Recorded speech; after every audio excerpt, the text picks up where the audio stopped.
Oi, boa noite, tudo bom? Hoje é um dia muito especial para quem é historiador e para a civilização ocidental.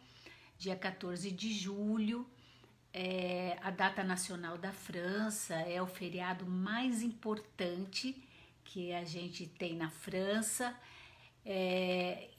A data que é considerada a data da queda da Bastilha, mas há também historiadores que entendem que essa data, 14 de julho, se refere a um ano depois, quando se faz aí a festa da Federação Francesa. Mas enfim, é uma história que a gente vai trabalhar. Mas o 14 de julho, a queda da Bastilha, é importante não só para a França, porque exatamente às 17 horas, quando os franceses invadiram a Bastilha, que servia de prisão na época da Revolução Francesa, a gente sabe que marca o fim da história moderna e começa a história contemporânea. Então, todo mundo que estuda história sabe que a história ela tem uma divisão muito tradicional, que é a história antiga, a história medieval, a Idade Moderna e a história contemporânea. E a queda da Bastilha, ou seja, 14 de julho de 1789, exatamente às 5 horas da tarde, dá início ao que os historiadores chamam de história contemporânea, que é o tempo em que a gente está vivendo atualmente. Já ocorreram várias tentativas de mudar esse tempo histórico, de encerrar a história contemporânea, porque essa história, que é a história cronológica, marcada por datas, por acontecimentos, ela sempre vai ser marcada por um acontecimento muito relevante para o mundo. Então, a história contemporânea começa dia 14 de julho de 1789 e ainda não terminou. Já houve tentativa, por exemplo, de alguns historiadores norte-americanos entenderem que a história contemporânea podia ser encerrada no 11 de setembro de 2001, com o ataque às Torres Gêmeas. Não foi aceito pela comunidade de historiadores. Os próprios russos tentaram mudar o final da história contemporânea para a data da Revolução Russa. Também não conseguiram mudar. Significa que é uma data que, mesmo que a gente questione esses acontecimentos como marcadores, né, das épocas históricas, é um acontecimento importante não só para a França, mas para o mundo ocidental. Tá? Então, o tema, além da gente ter que falar da história francesa, né, que é uma história complexa e milenar, ainda serve para a gente questionar algumas coisas, serve para a gente questionar inclusive o nosso mundo contemporâneo. Então eu penso em dois aspectos que a gente pode questionar, e aí se vocês tiverem outras ideias, que é o seguinte: olha, toda vez que um povo, qualquer que seja, e a gente vai ver isso como exemplo na França, mas um povo, qualquer que seja, deseja o retorno de algum fato, de algum tempo ou de algum evento acontecido historicamente já e que ficou no passado e que deseja se retomar, a gente vai ver que isso não é possível. A história mostra isso, porque não é possível você retomar uma época com as mesmas características que ela trouxe para o povo que vivenciou essa época, né? E que é uma coisa que a gente vê no Brasil, né?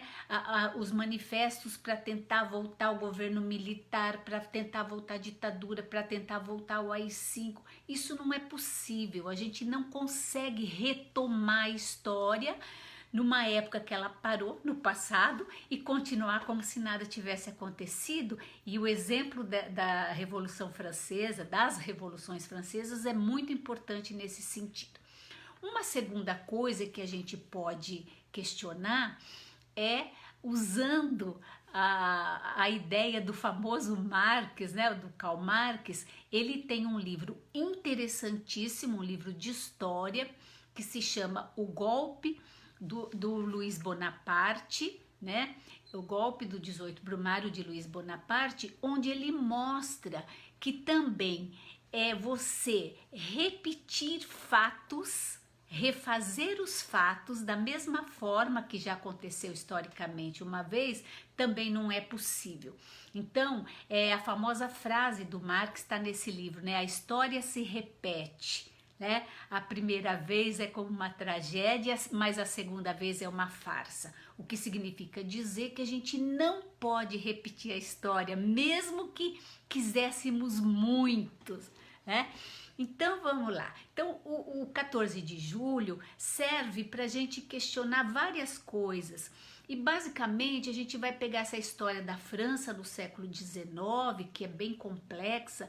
É uma história bonita porque mostra a luta de um povo, ainda que tenha tido retrocessos, ainda que esse povo tenha se decepcionado em muitas ocasiões, mas a gente vai ver a luta de um povo, né?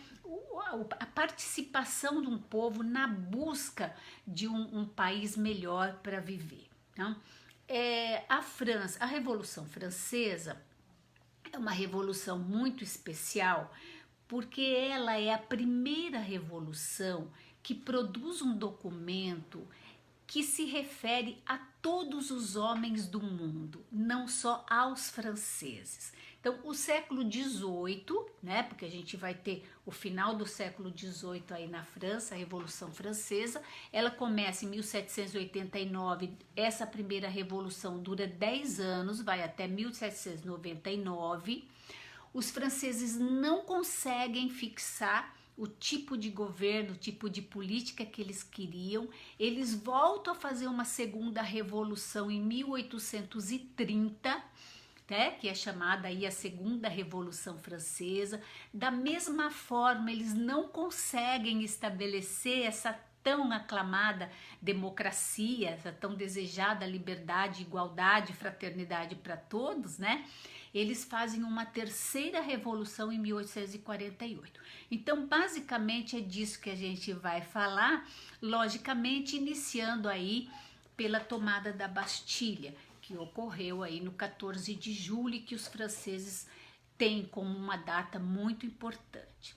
A França tem uma história secular e essa história é monárquica, né?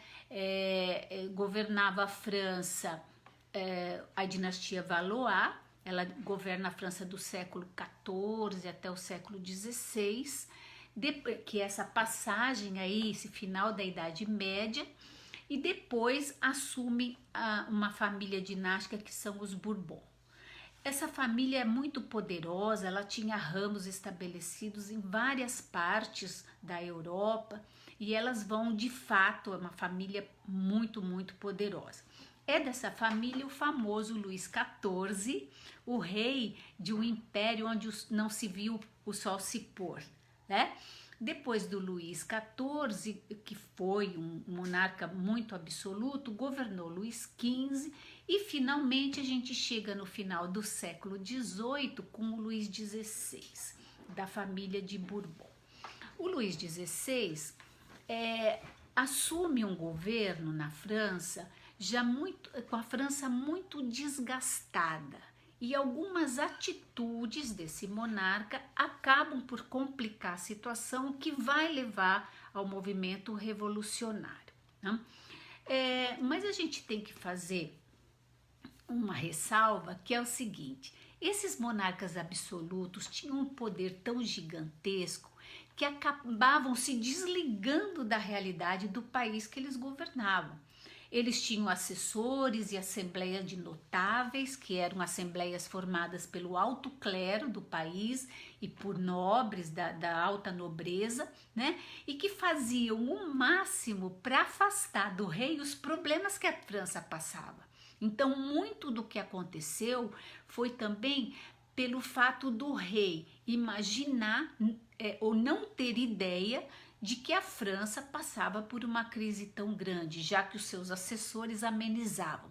A família real morava em Versalhes, que é afastado de Paris, e é justamente onde aconteciam os maiores movimentos contrários ao seu governo, né?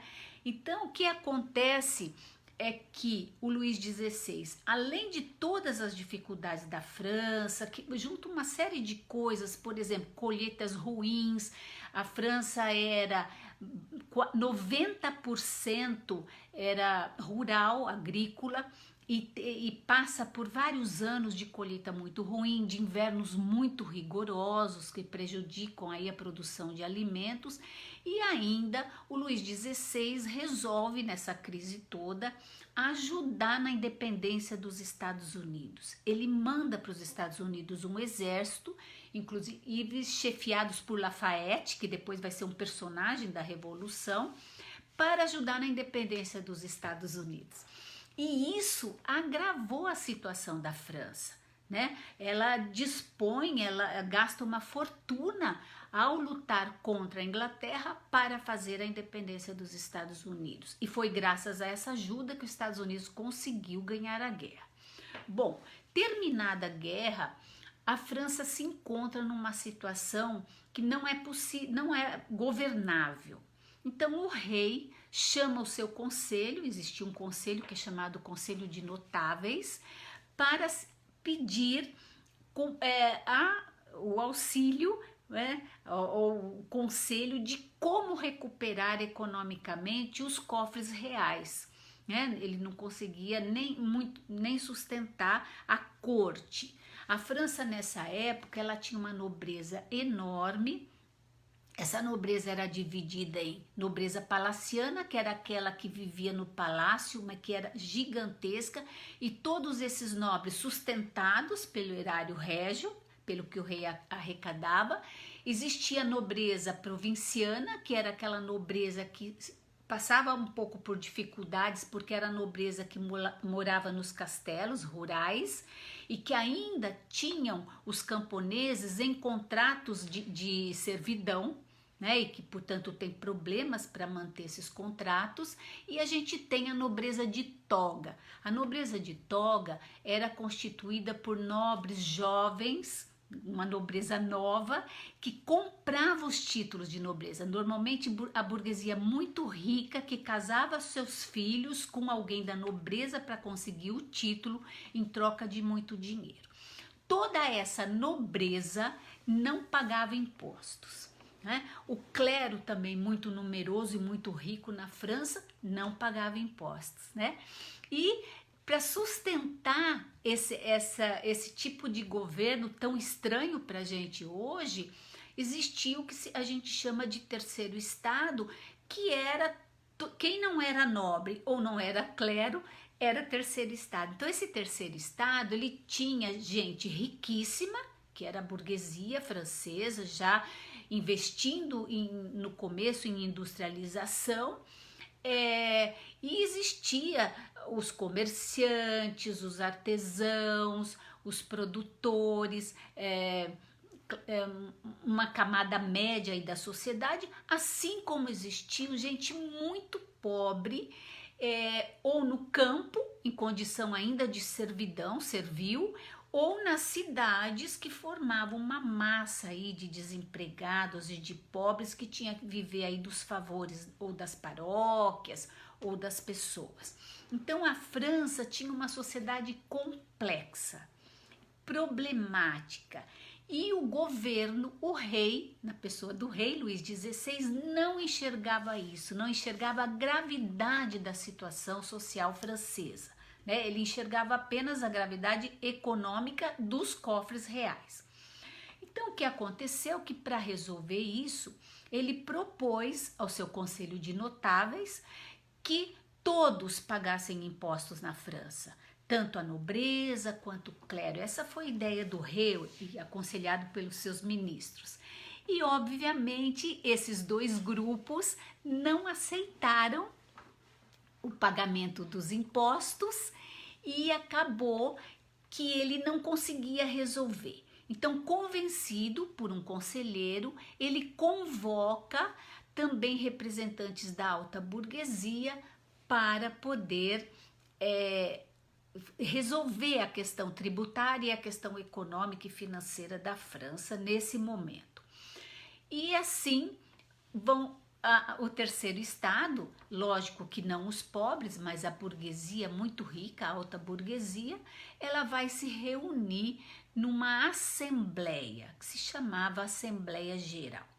O que aconteceu é que a confusão começa já na convocação dessa assembleia, né? Quantas pessoas participariam? Não havia essa prática na França, não havia esse costume de se reunir representantes a não ser do clero e da nobreza.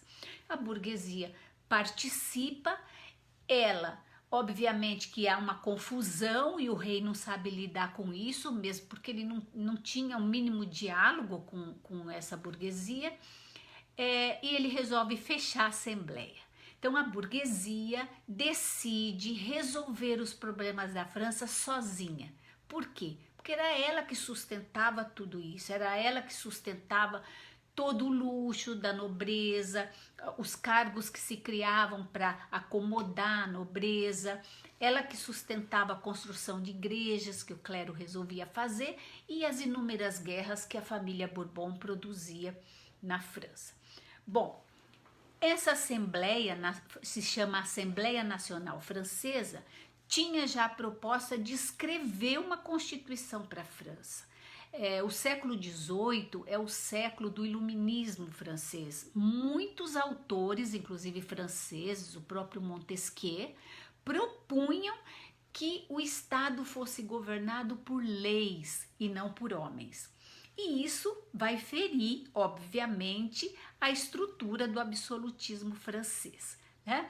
Então, o que a gente vai ter é a proposta da burguesia francesa em escrever uma constituição e apresentar ao rei, né, para que ele concordasse em dividir o poder com a burguesia francesa, com a sociedade francesa, tal qual Montesquieu propunha. Montesquieu propunha que as leis fossem feitas pela burguesia, o executivo fosse do rei, continuava a França uma monarquia, e a justiça fosse liderada pela nobreza. E ele explica numa obra belíssima que se chama O Espírito das Leis, ele explica como seria a França.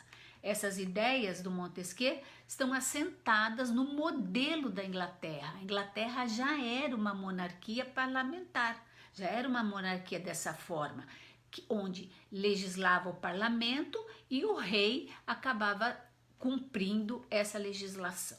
Então essa proposta não foi aceita pelo rei, obviamente ele não aceita acabar com o seu poder absoluto, mas mesmo assim a burguesia continua com o seu movimento, inclusive divulgando isso. É uma época que na França os jornais, a imprensa tem um papel importantíssimo, porque eram pelos jornais que se divulgava a ideia da burguesia. O que é que a burguesia queria para a França?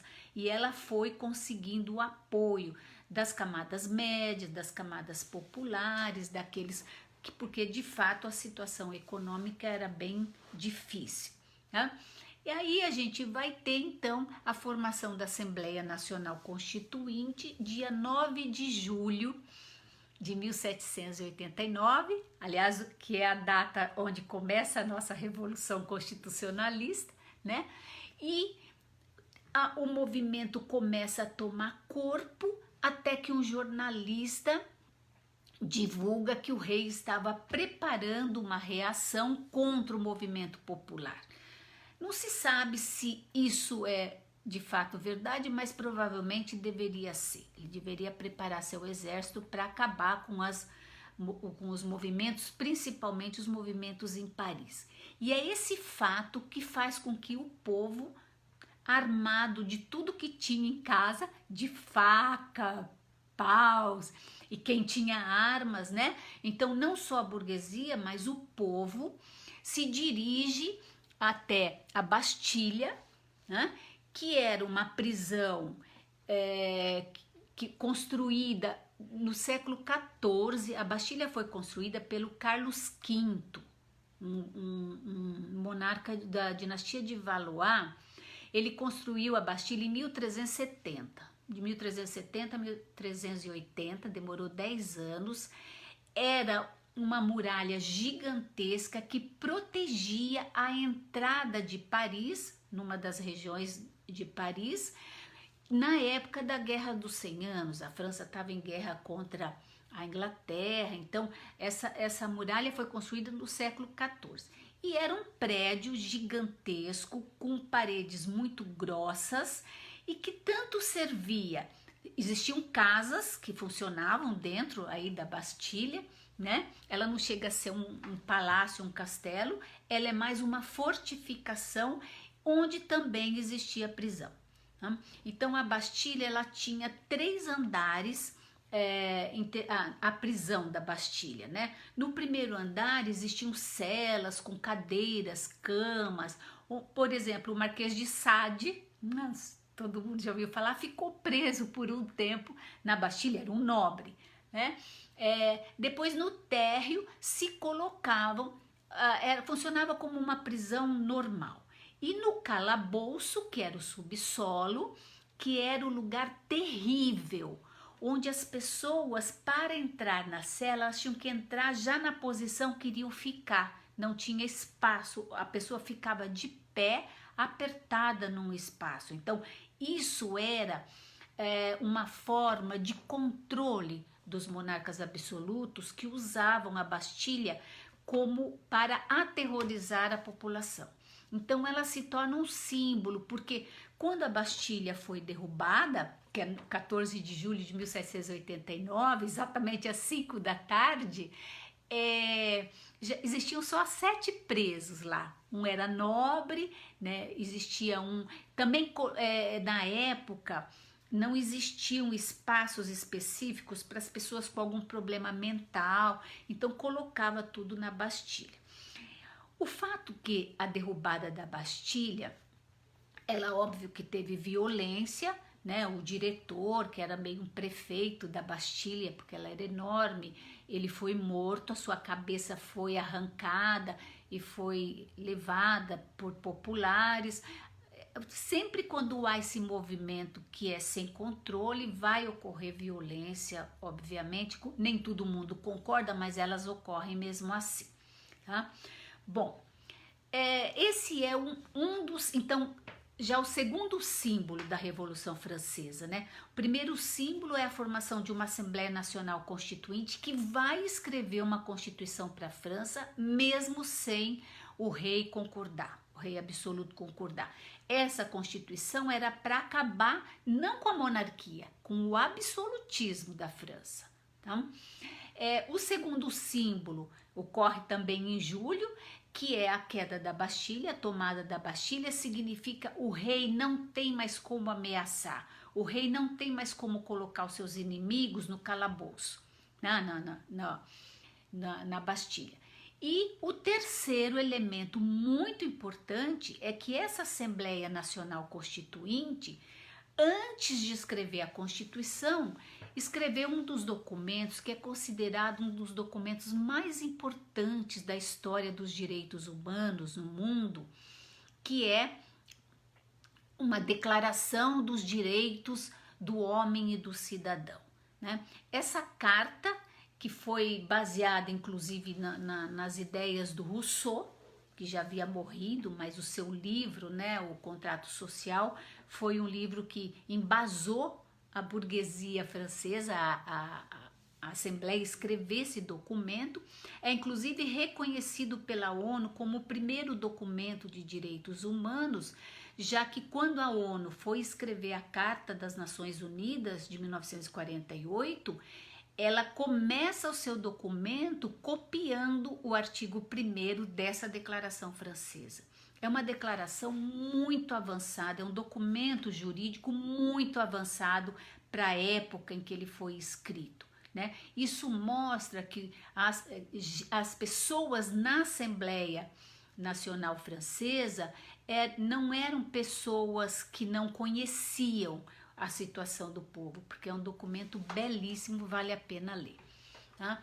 Bom, então nós temos aí as bases da Revolução Francesa, né? A Assembleia Nacional Constituinte, a queda da Bastilha, que se tornou emblemática, e a Declaração dos direitos do homem e do cidadão, em agosto de 1789. Então, esse ano de 1789, ele deu início a esse movimento francês que não parou mais.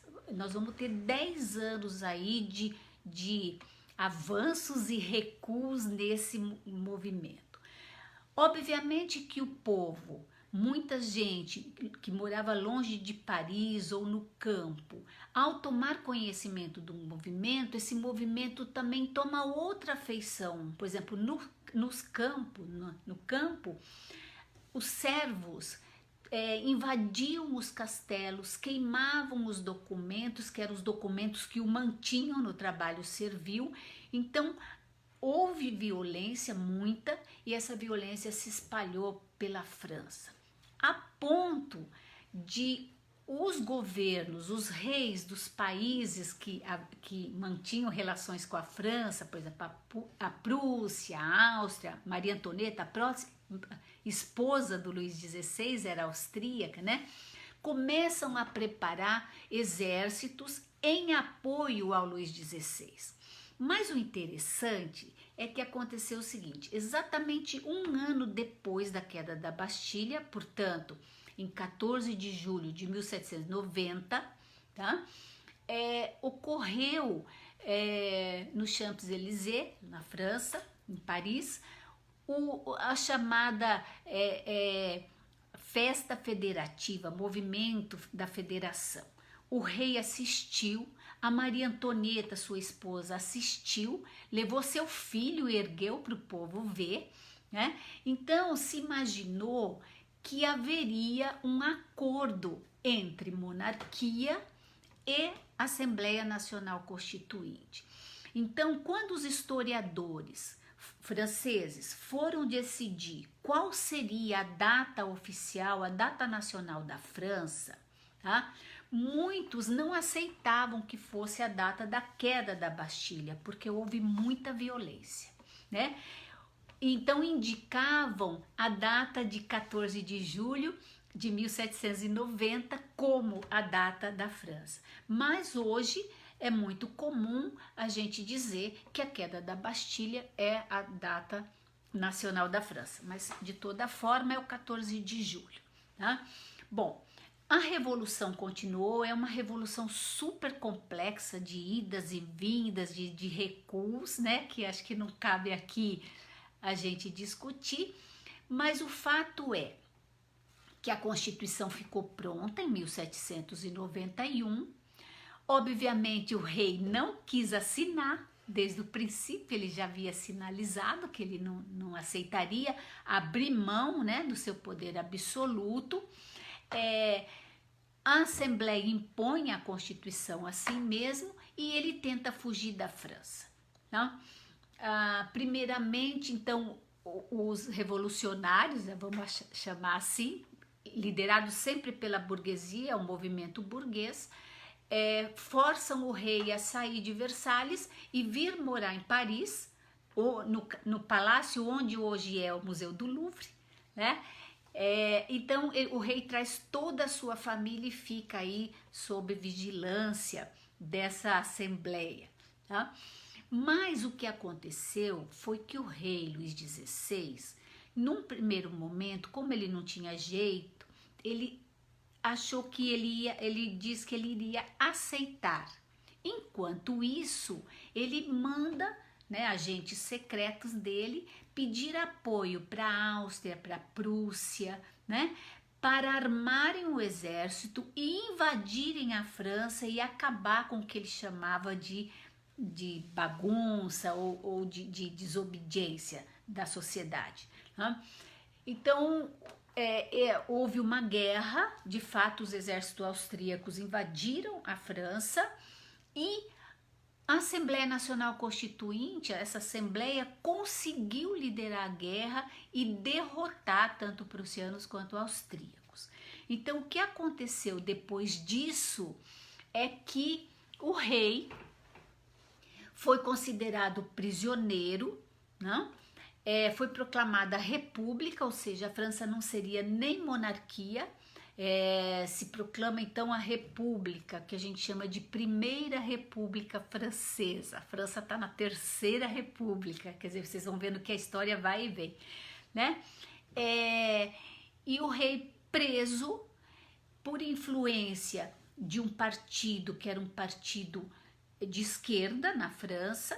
A gente não está falando de comunismo porque essa ideia não existia, certo? Tá? Nem de socialismo, mas era um partido de esquerda que achava que a revolução deveria prosseguir, que ainda não havia conseguido o que era necessário, tá? Os jacobinos, eles conseguem a maioria nessa assembleia e insistem no julgamento do rei. O julgamento do rei Luís XVI foi talvez um dos atos jurídicos mais importantes do século XVIII, porque ele foi julgado por um júri dentro da Assembleia e ele foi condenado. E o que é interessante é que quando se pergunta para o Luís XVI, vale a pena ler o processo de julgamento do Luís XVI, quando se pergunta a ele por que ele havia chamado exércitos estrangeiros para matar os franceses, se ele próprio era rei dos franceses, o que ele responde? Ele responde: não devo satisfação aos franceses, só devo satisfação a Deus. Essa é uma mentalidade que a Revolução Francesa vai por fim, que é a ideia do absolutismo divino, ou seja, o rei é rei e pode tudo porque o poder foi atribuído por Deus. E a religião, ela vai servir como um suporte para isso. Então, é essa família que recebeu e que não pode ser contestada. Então, o julgamento do Luís XVI é um quarto evento aí muito importante para romper aquele tradicionalismo que a gente ainda herda da Idade Média, que é aí o poder atribuído por Deus, certo? Então, o Luís XVI foi, lógico, condenado pelo crime de traição na França aos franceses e vai ser morto na Bastilha. Bom, se uma sociedade consegue matar um monarca absoluto de uma família poderosíssima que já há quase 3 séculos governava a França, e não só a França, mas governava a Espanha, governava a Áustria, né? Então, o que a gente tem? A partir da morte do rei, que foi guilhotinado, aí o que a gente vai ter? A violência se generalizou, né? Porque o monarca, por mais que se questionasse, ele era um símbolo de unidade da França, né? E então, sem o rei, se o rei pode ser morto, qualquer um pode ser morto. Então, é o chamado período do terror. Se as pessoas que se colocaram contra a revolução, né, o movimento, tá, elas vão ser mortas. Aquele que não fez nada para o movimento também vai ser morto, né? E aqueles que se colocam contrário, tentando barrar a violência de alguns que entendem que a questão política tem que ser mais racional e não violenta, também serão mortos, né? Sob a liderança aí do Danton, Marat, Robespierre, são líderes muito importantes, mas que perderam em determinado momento o controle da violência, né? Então a França passa aí por um período terrível, né? Algumas coisas foram feitas, o confisco das terras da igreja, que foram distribuídos para as pessoas, e isso depois lá na frente vai beneficiar o surgimento aí de um camponês, né, proprietário de pequenas propriedades na França, tudo mais. Mas no geral o que a gente tem é uma violência generalizada. No final desse período, as pessoas que apoiavam o Robespierre, elas deixam o apoio de lado, porque a violência é gigantesca, as pessoas passam a temê-lo e não mais respeitá-lo, inclusive questionando, né? Você faz um movimento para tirar um monarca absoluto e coloca um monarca, uma pessoa, Robespierre, muito mais absoluto que o próprio rei. Tá? Então há aí um questionamento do movimento, e é quando um outro partido, que é um partido mais de centro, mais controlado, os girondinos, vão ter a maioria, não é tomar o poder, mas eles vão ter a maioria na Assembleia Nacional Francesa, tá? Então, essas várias fases da Revolução, elas vão ocupar 10 anos de muita confusão na França, de muito vai e vem, se escrevem outras constituições, a lei que valia num tempo não vale no outro, então a França está completamente desarticulada em 1799, já depois de 10 anos desse movimento.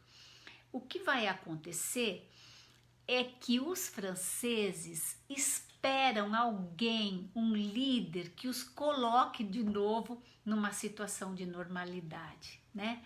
E esse líder aparece na figura do Napoleão Bonaparte, um militar que muito jovem fez carreira, que era um militar genial. Mesmo as biografias de ingleses sobre ele, né, que a Inglaterra reconhece a genialidade do Napoleão Bonaparte, e ele começa a trazer algumas vitórias para a França nesse período de 10 anos aí, tá? Então seria assim, as únicas coisas boas que a França teria, e que traz também recursos financeiros para a França, essas vitórias.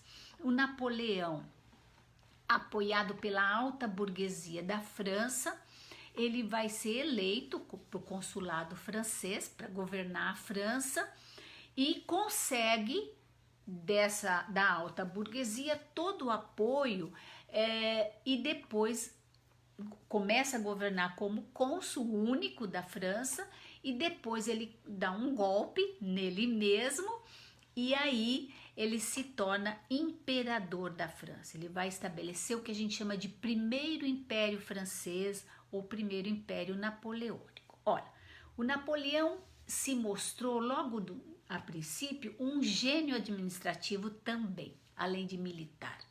Ele reorganiza a França, ele dota a França de uma legislação que é o Código Civil francês, que é de 1804, que até hoje é a base da lei francesa.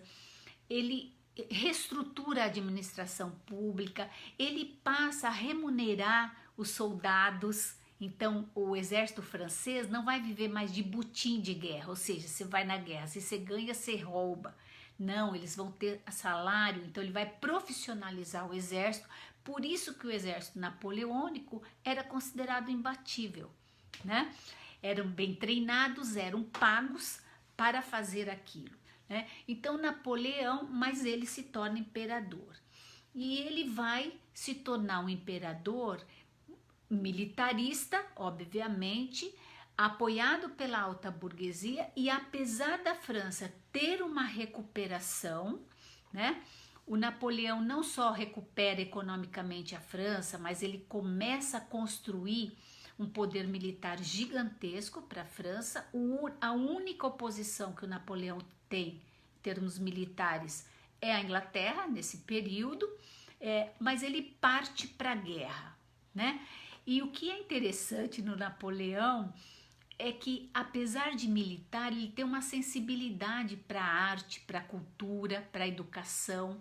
Então ele trazia não só riquezas para a França se desenvolver economicamente, mas como ele trouxe uma enormidade de bens culturais onde ele ia, certo? Então quem visita o Museu do Louvre vê o absurdo das coleções que ele tem de todos os lugares por onde ele andou, e que obviamente foi continuado por outros governantes. Bom, o Napoleão se torna muito autoritário, e a própria burguesia começa a se incomodar com a quantidade de guerras que ela tinha que sustentar. Então o Napoleão, ele forma um exército numa época em que ele vai enfrentar a Rússia, né? O exército napoleônico tinha soldados que falavam mais de 8 línguas diferentes, seu exército. Ele era formado por gente de todos os espaços que a França conquistava. Então ele forma de fato um império, tá? Mas aí todo mundo sabe a história. Ele, em 1812, ele começa a perde uma guerra para a Rússia e depois começa a se desarticular. A burguesia já não lhe dá tanto apoio, porque essas guerras custavam caríssimo, e o Napoleão acaba sendo preso, né? E ele vai ser preso, depois ele consegue escapar, volta à França, governa a França mais 100 dias, e aí definitivamente ele vai ser preso e vai morrer em 1821. Bom, então termina assim o primeiro Império Napoleônico em 1815.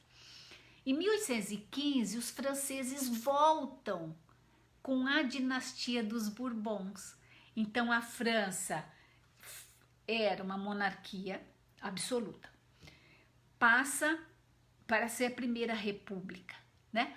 Depois vai ser o primeiro império napoleônico. E quando Napoleão foi preso, os franceses resolveram restaurar a monarquia. É disso que eu tô falando. Vamos fazer a França voltar ao que era, vamos fingir que a Revolução Francesa não aconteceu e nem o Império Napoleônico.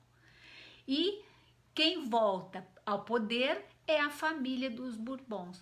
Então, na figura do Luís XVIII, né, que é o irmão do Luís XVI, que logo morre e passa o poder para o seu irmão, que é o irmão mais novo da dinastia de Bourbon, Carlos X.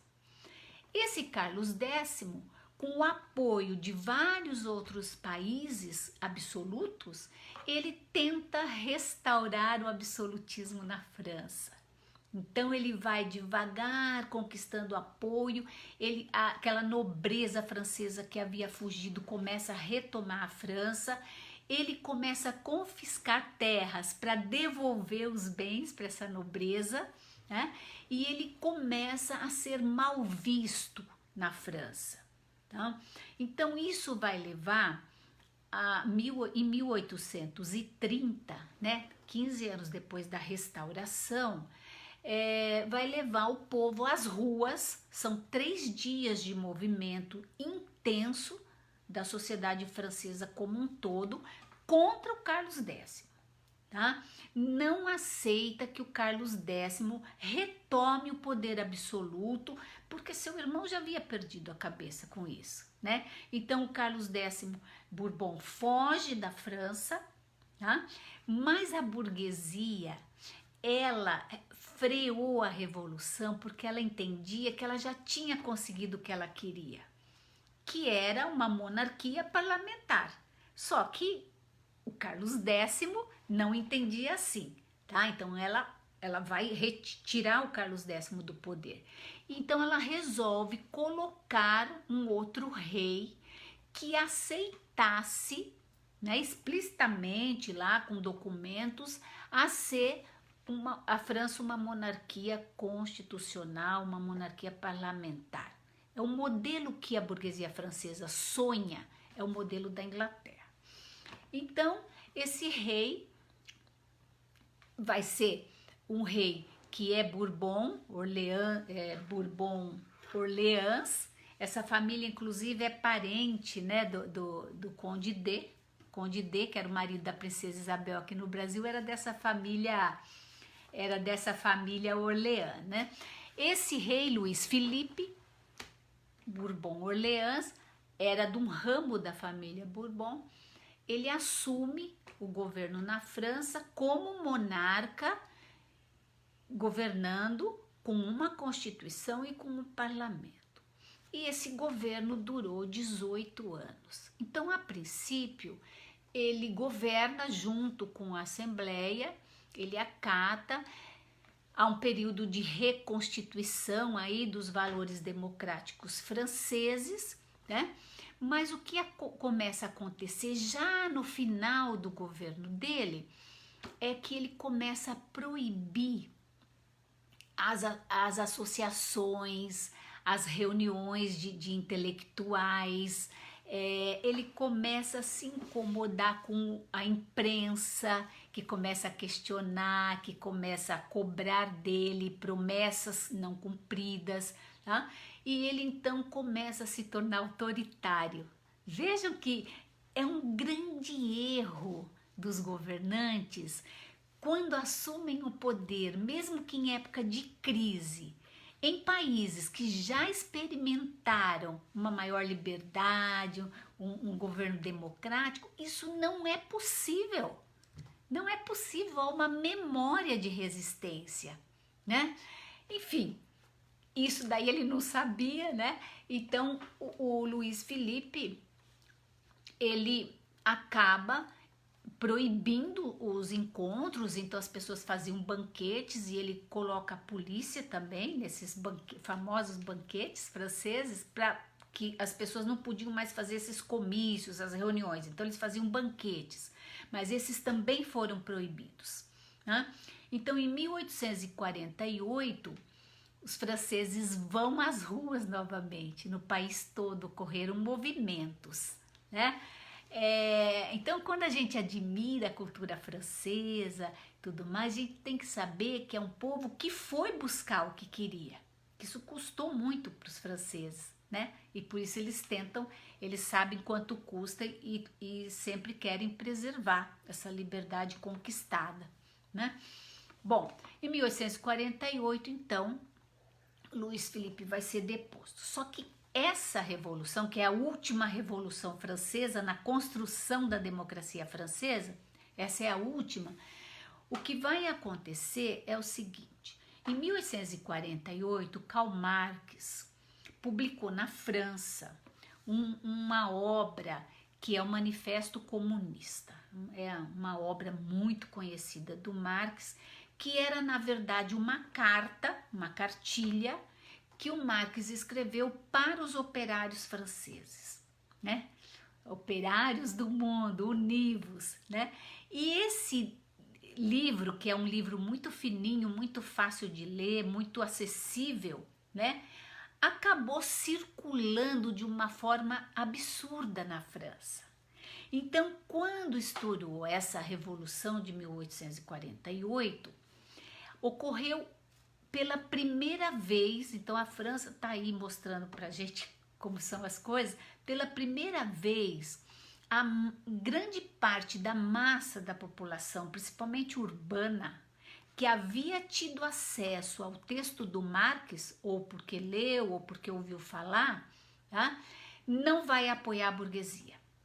Porque eles começam a fazer uma reflexão que é o seguinte: desde 1789, o povo todo apoia a burguesia, e o que aconteceu é que a hora que a burguesia se estabelece no poder, ela esquece as promessas feitas aos outros grupos sociais. Então é uma revolução extremamente complexa, interessante, que além de retirar o rei, vai proclamar a Segunda República Francesa, tá? Há aí uma oposição entre a burguesia, que quer uma coisa, e o povo, que quer outra. Ou seja, a burguesia, para ela, é suficiente a proclamação da república, e para o povo, principalmente esses mais influenciados aí pelo documento do Marx, querem avançar ainda nas conquistas, tá? Bom, proclamada essa república e com toda essa movimentação política francesa, vai se escolher um presidente. E quem vai ser eleito presidente da França, para a Segunda República Francesa, é Luiz Napoleão Bonaparte, o sobrinho do Napoleão Bonaparte, certo? Ele foi eleito com uma quantidade gigantesca de votos, com apoio do povo, com apoio das camadas médias, tá? Com apoio inclusive dos católicos na França, né? E ele começa a governar a República Francesa. Quando passam 2, 3 anos, ele dá um golpe e se declara imperador. Veja, é disso que o Marx está falando, a história se repete, mas vai ser tragédia, tá? Vai ser uma farsa gigantesca, né? Então começa, olha que complicado, começa o Segundo Império Francês. Primeiro Império Francês, Napoleão I, Segundo Império Francês, o Napoleão III, porque o Napoleão teve um filho que foi coroado, né, mas que não chegou a governar, morreu jovem, então esse é o Napoleão III. Bom, o Napoleão III vai governar, né, a França, a República Francesa, por muito tempo, porque ele forma um império, ele é um imperador e ele é autoritário, né? Essa a ação do Napoleão III, e é aqui que a gente pode ver que a história não se repete, né? Que ela vira assim uma comédia, foi que o Napoleão III declarou guerra à Prússia. A Prússia é hoje o norte da Alemanha, industrializado, militarizado, uma região muito rica, e o Bismarck, que já havia militarizado a Prússia, aceita a guerra, era o que ele queria, e ele vai ganhar a guerra da França, e ele vai prender o Napoleão III, certo? E vai cobrar um absurdo de resgate dos franceses para ele devolver o Napoleão III, com uma humilhação à França. E ainda a França é obrigada a entregar a parte da fronteira francesa, da fronteira entre França e Alemanha, a França é obrigada a entregar aí para a Prússia. Essa é a guerra que vai possibilitar a unificação da Alemanha, né, como um país. Vai surgir, dessa guerra surge a Alemanha como país. Bom, com a prisão do Napoleão III, termina esse Segundo Império e a França proclama a sua Terceira República, que é essa que eles estão vivenciando ainda hoje. Isso acontece em 1871. Em 1880, os historiadores reunidos tomam a decisão de escolher o 14 de julho como data nacional dessa república, né? Porque entendendo que a tomada da Bastilha foi um movimento que não só teve a participação da burguesia, mas teve participação do todo o povo francês, né? Então aí, a partir de 1880 é que o 14 de julho passa a ser comemorado na França como a sua data mais importante, a sua data nacional, tá?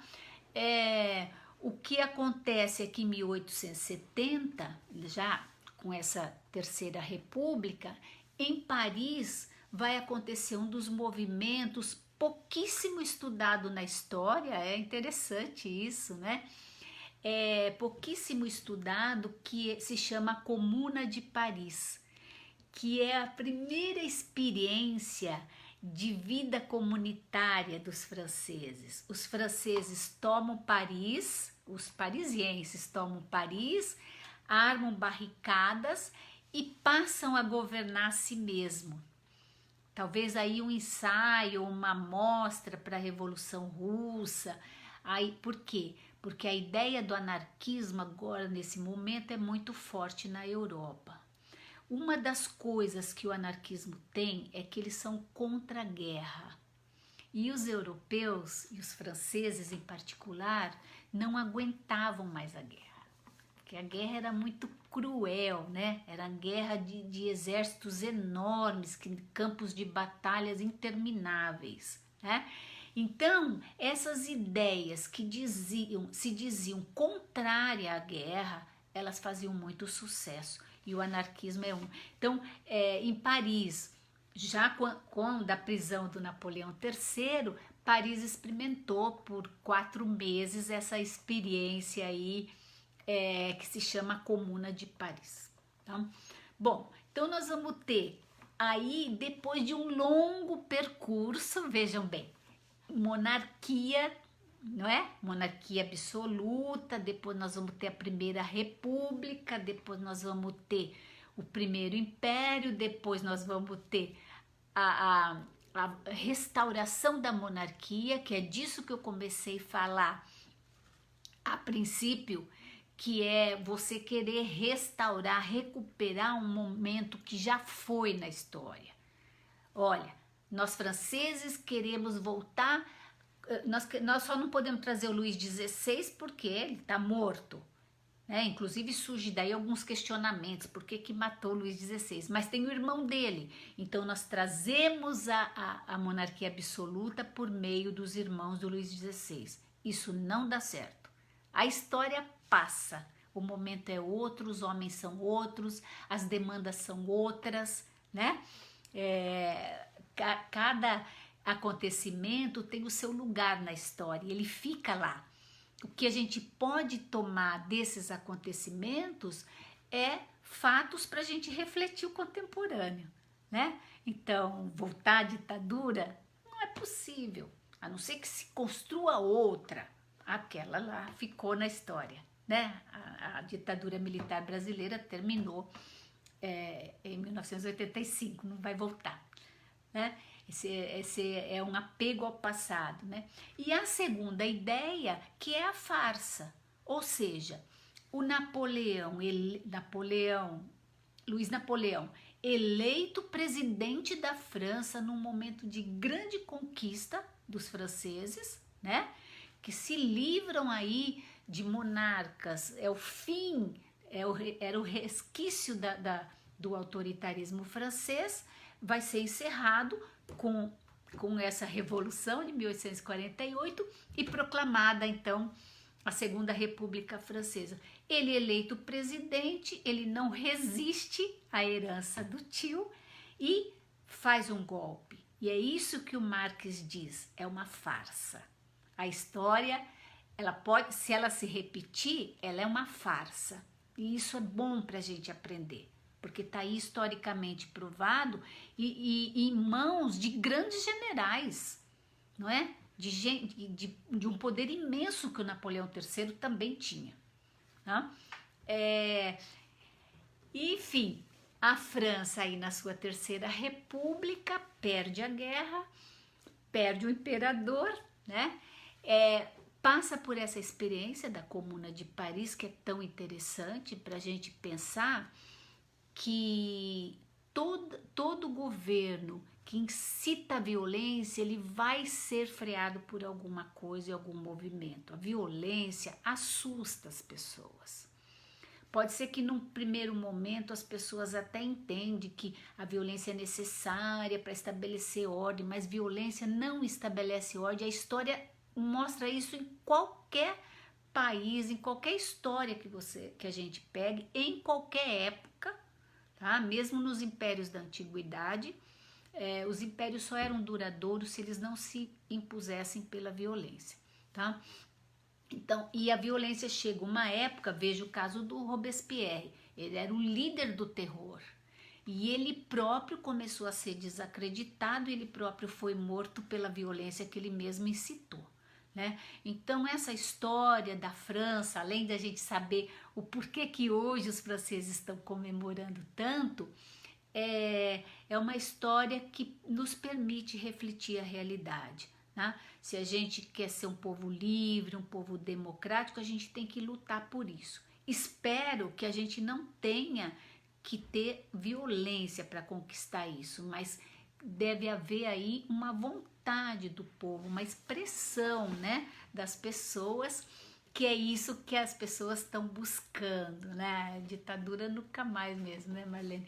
Porque os indivíduos, nenhuma ditadura e nenhum governo absoluto conseguiu pôr ordem na sociedade, que é uma ideia que as pessoas têm, que se você tiver um governo controlador, a sociedade vai ter ordem. Não, essa ordem não é ordem, é medo. Mas o medo, um dia ele é vencido, certo? Pelos questionamentos e por tudo mais, tá? Então a gente tem aí hoje a Bastilha, né? Ela foi destruída, ela foi desmanchada porque ela era o símbolo do absolutismo. Hoje, o lugar onde tem uma praça na França, uma praça enorme em Paris, que se chama Praça da Bastilha, que é exatamente o local onde ela ficava construída. E o que resta da Bastilha hoje são alguns muros, algumas ruínas, mas muito pouco, a ponto de não chamar tanta atenção, só historiador que visita isso. Não é mais um monumento que é símbolo francês, a Bastilha, porque foi destruída, não por causa de ser uma prisão, porque já há 7 prisioneiros só, né? Mas porque era o símbolo do autoritarismo e do absolutismo real. Então, por aí a gente vê que mesmo uma monarquia poderosa como a dinastia borbônica, né? Não resistiu, né? Porque não quis abrir mão do poder absoluto. Então não há governo possível, principalmente nessa nossa época que a gente tem aí as mídias sociais ao nosso lado para informação, para troca de ideias. Não é possível que um governante faça isso com o povo todo, tá bom? Bom feriado francês para vocês. Um beijo.